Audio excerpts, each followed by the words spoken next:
What's that sound? It's for amusement only, the EM and Bingo Pinball Podcast.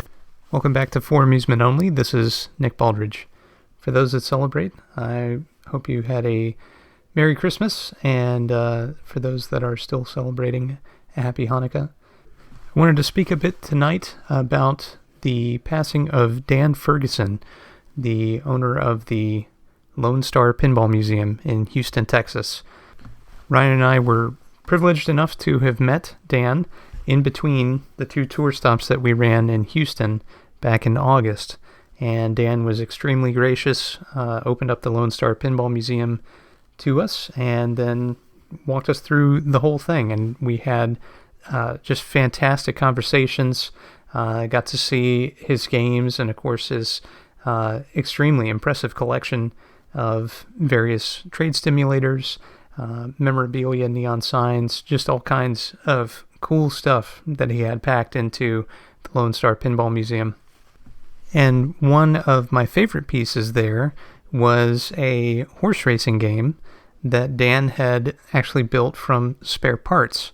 He had a few of the pieces of the original game, but he had to make his own playfields. He had to make all of the mechanics inside the game. And he and I got to talking about that, and I was just extremely impressed. I came away extremely impressed.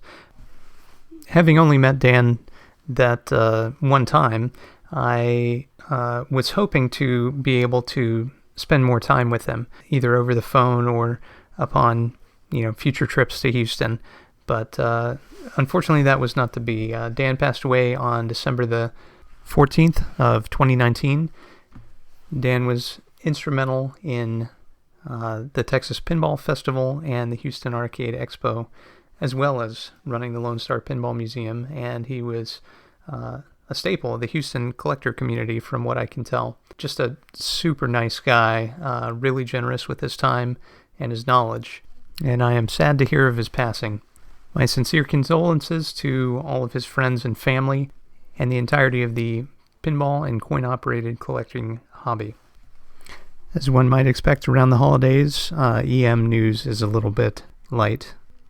I have not been doing any service calls and haven't had time to do much playing either. So things have been rather slow for me on the pinball front.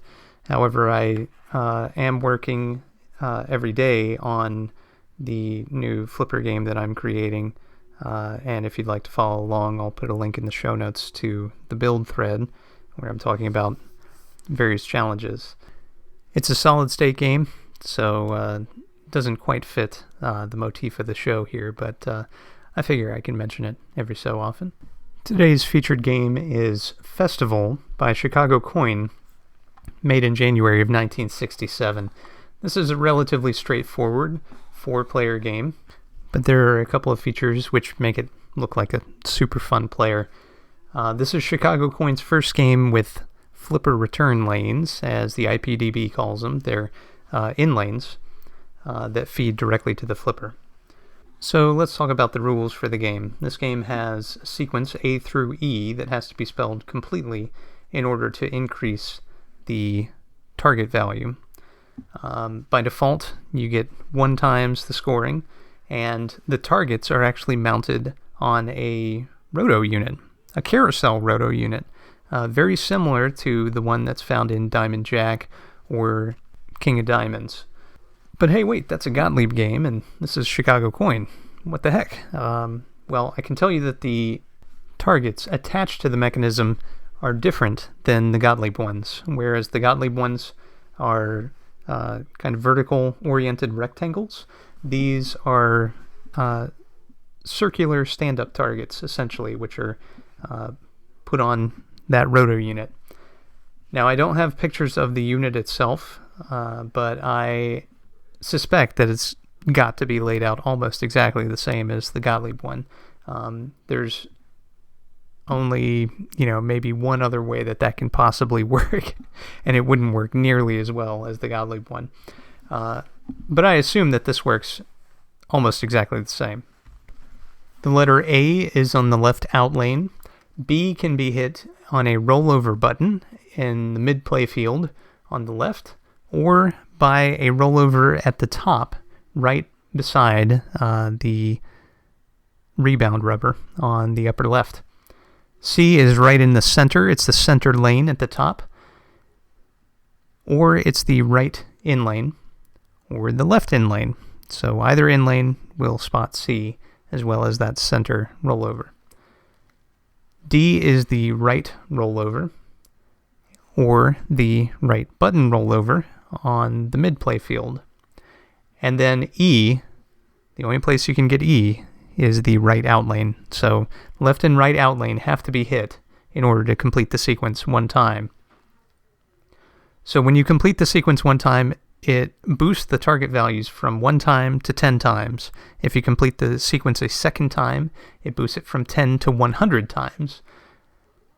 So the numbers are 1 through 5, and then there's a star.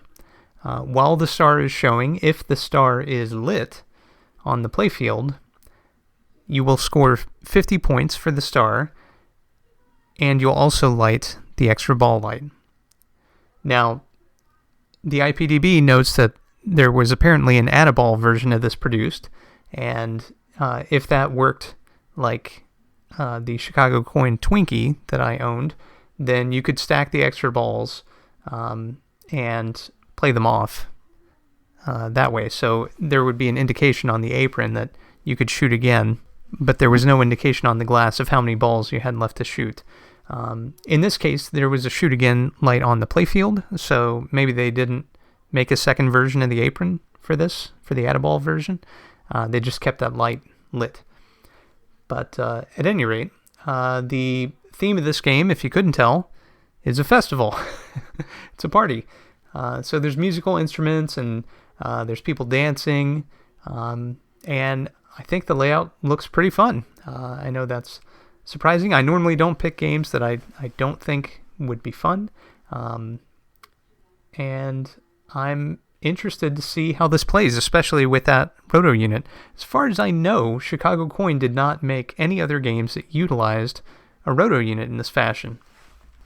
I'm not sure why that might be, other than perhaps they got in trouble for their implementation being too close to the patent. But regardless, I think this is a cool game, and if anybody has played this game, I would love to hear more about it. Well, that's all for tonight. Thank you very much for listening. My name again is Nick Baldridge. You can reach me at foramusementonlypodcast@gmail.com, or you can call me on the Bingos line. That's 724-BINGOS1, 724-246-4671. You can listen to me on iTunes, Pocket Cast via RSS, on Facebook, on Twitter, at Bingo Podcast. You can follow me on Instagram, also at Bingo Podcast, or you can listen to me on my website, which is foramusementonly.libsyn.com. Thank you very much for listening, and I'll talk to you next time.